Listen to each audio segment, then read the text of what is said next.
जि YouTube चेनेलाव आरो फिन खेबसेबाव बरायफिनबाय। दिनैनि गोदान भिडिअ'आनो जाहैबाय नोंथांमोननि थाखाय मोनसे गोनांथार आपडेट भिडिअ' लानानै फैदों।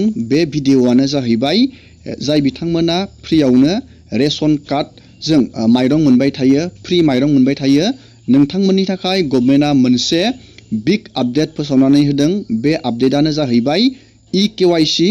साफ्रोमबो फ्रि माइरं मोनग्रा मानसिफोरा बे इकेवाइसिखौ होनांगोन। नोंथाङा बेखौ बबेयाव होनांगोन आरो इकेवाइसिआ मा, बेनि आपडेटखौ जोङो दिनैनि नैबे भिडिअनि गेजेराव नायगोन। लोगोसे पिएम किसान आरो सेल्फ हेल्प ग्रुपनि रांखौ थाबैनो सोसिगोन। पिएम किसाननि रांखौ नोंथांमोनाथ' मिथिखाबाय, 18 जुनाव पिएम किसाननि 17 इनस्टलमेन्टनि रांखौ सोगोन आरो सेल्फ हेल्प ग्रुपनि फर्म साबमिटआबो दा जाबाय दं। थाबैनो बे फर्मआ साबमिट जाखांजोबनायनि उनाव सेल्फ हेल्प ग्रुपनि आइजोफोरनि 10,000 रांखौबो सोसिगोन। नोंथाङा गोबां मानसिफोरा कमेन्ट खालामबाय थादों बे सेल्फ हेल्प ग्रुप आरो पिएम किसाननि रां, बे रांनि प्रब्लेमा बोरै जागोन? डिबिटि, बे डिबिटि सिस्टेमखौ गोबां मानसिफोरा बोरै चेक बानायो बेनि मोनसे भिडिअ' नांगौ बेबायदि बुंबाय थादों कमेन्टआव। बेनि थाखायनो आं नोंथांमोननो देखायगोन। नोंथांमोना बे डिबिटिखौ गावबा गावनि बेंकजों आधारजों लिंक दंना गैया, एक्टिभ दंना गैया, नोंथाङा बेखौ बोरै चेक बानायनो, जोङो बेखौबो भिडिअनि जोबनायथिं नायगोन। नोंथाङा भिडिअखौ जोबजासे नायलांबाय थाबानो जाबाय आरो बेफोरबायदिनो गोदान गोदान आपडेट, डिटेल स्किम, डिजिटेल खौरां मिथिनो थाखाय नोंथाङा चेनेलाव गोदानबा चेनेलखौ साबस्क्राइब खालामबानो जाबाय। दानिया जोङो गिबियावनो नायग्रोगोन नैबे रेशन कार्डनि मोनसे बिग आपडेट। गोबां मानसिफोरानो बे रेशन कार्डजों फ्रियावनो माइरं मोनगासिनो दं।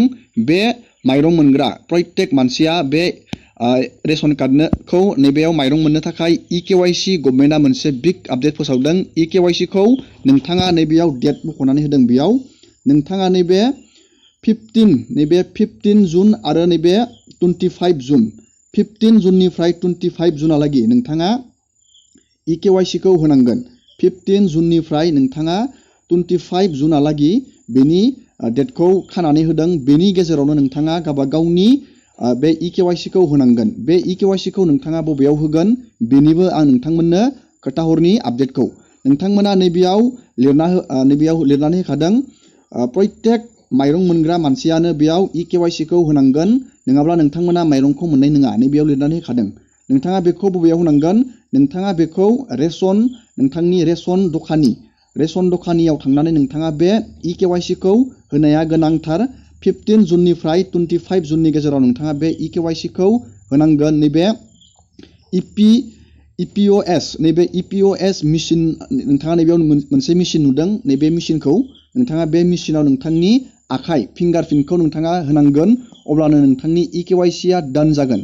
गभर्नमेन्टआ मोनसे बिग नैबेयाव स्टेप लाबावदों। प्रत्येक रेशन कार्ड थानाय मानसिफोरा बे इकेवाइसिखौ होथारनांगोन, नङाब्ला नोंथाङा माइरं मोननाय नङा। नोंथाङा दा बुजिबाय जानो हागौ। नोंथाङा नैबे 15 जुननिफ्राय 25 जुनहालागै नोंथाङा बे इकेवाइसिनि खामानिखौ जागायसिगोन। नोंथाङा गावबा गावनि रेशन दखानियाव थांनानै नोंथाङा बेनि बागै नोंथाङा खौरां लाहैबानो जागोन। मानो होनब्ला नैबे 15 आरो 25 जुननि गेजेराव नोंथाङा इकेवाइसिखौ होनांगोन। दानिया नोंथाङा बुजिबाय। दानिया जोङो नायगोन बे सेल्फ हेल्प आरो पिएम किसाननि डिबिटिखौ नोंथाङा बोरै चेक बानायनो, जोङो बेनि प्रसेसखौ नायदिनि। दानिया जोङो नायगोन जाय बिथांमोना गभर्नमेन्ट स्किमनि लाब मोनो, जेरै पिएम किसान, दा सोनो लागा सेल्फ हेल्प ग्रुपनि नोंथाङा रांखौ, नोंथांनि राङा बोरै हाबगोन, नोंथाङा बेखौ नायनो थाखाय डिबिटि सिस्टेमा नोंथाङा एक्टिभ दंना गैया, नोंथाङा बेखौ चेक बानायनो नांगोन। नोंथांनि डिबिटिखौ गोबां मानसिफोरा चेक बानायनो रोङाखै। बेनि थाखायनो नोंथांमोना गोनो गोथो जादों। नोंथांनि डिबिटिया एक्टिभ दंना गैया नोंथाङा बेखौ मिथिया। नोंथाङा गावबा गावनि मबाइल फनावनो बे डिबिटिखौ एक्टिभ दंना गैया नोंथाङा बेखौ चेक बानायनो थाखाय गिबियावनो नोंथाङा नैबे आधार कार्डनि नोंथाङा पेजआव फैनानै नोंथाङा चेक बानायनो नांगोन। गिबियावनो नोंथाङा नैबेयाव नैबे पेजनि लिंकखौ आङो भिडिअनि डिसक्रिपसनाव होना दोनगोन। नोंथाङा बे लिंकआव थुबाथाय डाइरेक्ट पेजआव फैनानै नोंथाङा नायनो हागोन। नैबे पेजआव फैनानै नोंथाङा गावबा गावनि डिबिटिखौ नोंथाङा चेक बानायनो हागोन। बे डिबिटिया एक्टिभ थाबासो नोंथांनि सोनो लागा पिएम किसान, सेल्फ हेल्प ग्रुपनि रां, जिखुनु हक गभर्नमेन्ट स्किमनि राङा हाबगोन। नोंथाङा बेखौ चेक बानायनो थाखाय नैबे लगिनआव थुनांगोन। नोंथाङा लिंकआव थुबाथाय नैबे पेजआव फैखागोन डाइरेक्टयै। आङो बेनि गोबां भिडिअ बानायबाय, थेवबो जाय बिथांमोना गोदान भिउआर आरो कमेन्ट बक्सआव कमेन्ट हरबाय थादों बे प्रसेसखौ नायनो होननानै, बेनि थाखायनो आं नैबे भिडिअखौ लाबावनाय जादों। दानिया नोंथाङा नैबे लगिनआव थुनांगोन, बेबायदि क्लिक खालामनांगोन लगिनआव। जोङो दानिया बे लगिनआव क्लिक बानायबाय। लगिनआव क्लिक बानायनानै नोंथाङा नैबेयाव नोंथांनि आधारनि नाम्बार आरो नैबे केपसाखौ नोंथाङा नैबे बक्सआव बहायनानै नोंथाङा नैबेयाव लगइन उइथ OTP आव नोंथाङा क्लिक खालामनानै होनांगोन। जों दानिया बेयाव आधार कार्डनि नाम्बारखौ जों बहायनोसै बेयाव। दानिया जोङो नैबेयाव आधार कार्डनि नाम्बारखौ बहायबाय। दानिया जों नैबे लगइन उइथ OTP आव जोङो क्लिक बानायनानै होनांसिगोन। दानिया जोंनिया मोनसे मेसेजाव OTP फैगोन। बे OTPखौ जोङो बहायना होनांगोन नैबेयाव। जोङो बेयाव OTPखौ नैबे बक्सआव जोङो बहायना होनांसिगोन। जों दानिया बेयाव OTPखौ बहायनोसै। दानिया नोंथाङा बे नोंथांनि आधारनि नोंथांनि पेजआव हाबनानै नोंथाङा दानिया नायनो हासिगोन। नोंथाङा बे पेजखौ एसे बोखोनानै नायनांगोन। नोंथाङा नैबेयाव नुनो मोनदों बेंक सेभिं स्टेटास। नोंथाङा बेयाव क्लिक खालामनानै नायनांगोन। नोंथाङा बेयाव क्लिक खालामबानो नोंथांनि DBTखौ नोंथाङा बेयाव एक्टिभ दंना गैया नोंथाङा बेयाव नायनानै लानो हासिगोन। जोङो दानिया बेयाव DBTआ एक्टिभ दंना गैया जोङो दानिया बेयाव चेक बानायनानै नायदिनि। मोनसे नैबेयाव बेबायदि पेज गेवगोन। नैबेयाव congratulation your Aadhaar bank mapping has been done बेबायदि खिथिगोन। नोंथांनि नैबेयाव आधारनि नाम्बारा नैबेयाव थागोन आरो नैबेयाव नोंथांनि बेंकनि नामा नैबेयाव थागोन। बेंकनि नाम, नोंथांनि आधारजों मा बेंकआ लिंक जानानै दं बेयाव बेंकनि नामा थागोन आरो नैबेयाव नैबे बेंक सेभिं स्टेटासआ नैबायदि एक्टिभ खिथिनांगोन। नैबेयाव नोंथाङा नुनो मोनदों एक्टिभ, बेबायदि एक्टिभ खिथिनांगोन। बेबायदि एक्टिभ खिथियाबा बेयाव नोंथाङा DBTआ कानेक्ट जायाखै, नोंथाङा रांखौ मोननाय नङा। आरो नैबेयाव नोंथाङा नायनांगोन नोंथांनि लास्ट आपडेट नैबेयाव डेटखौ नोंथाङा नायनांगोन। नैबेयाव नोंथाङा आधारखौ माब्ला DBTखौ लिंक बानायदों नोंथाङा नैबेयाव डेटखौ नायनानै लानो हागोन।